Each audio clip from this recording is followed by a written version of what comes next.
I've been doing a lot of training with corporate boards and business leaders over the last year around AI and automation and AI adoption. And you know what's come up for me that I'm really concerned about? Often the feedback is that a big part of the training is very boring. We already know it. Because I always start my training modules with responsible AI, ethical AI, legislation, privacy, biases, what it means for your business. And the feedback I often get is, we already know that stuff. Until I ask them about it. Then I realize they don't know about it. They've maybe done one course. Now, I want them to get excited about it. Of course, I want them to demo it, to chat with Copilot and Gemini and other platforms. Of course, the training should focus on the benefits. What do we do tomorrow? It cannot just be academic and theoretical.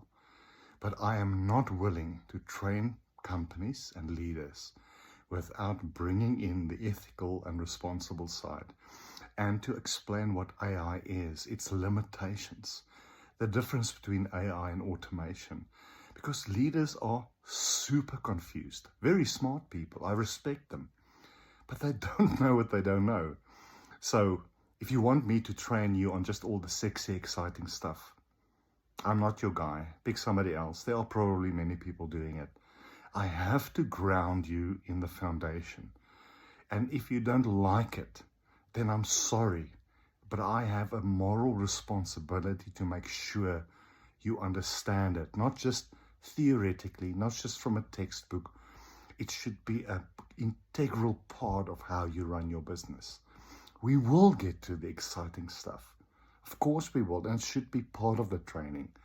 But if the foundational stuff is boring for you, you don't have a flipping clue what you're talking about. I've had meetings the last few weeks with leaders who throw around terms, robotic process automation, or RPA, or machine learning, or large language models, or hallucinations. They read it somewhere and they are smart people. Of course they are. When I ask them what it means, they don't have a clue. So it's almost like an arrogance factor. And I sometimes don't know what to do with that. Will my business training in AI diminish? Or are you willing to trust me and others like me to train you on the foundations? Because unless you get it, I don't care how you prompt and what you do, you will screw it up, whether you have an MBA or not. Let's start at the basics. Let's unlearn what you think you've learned. Let's make sure you do it responsibly for your business, for yourself, and for the future of our children.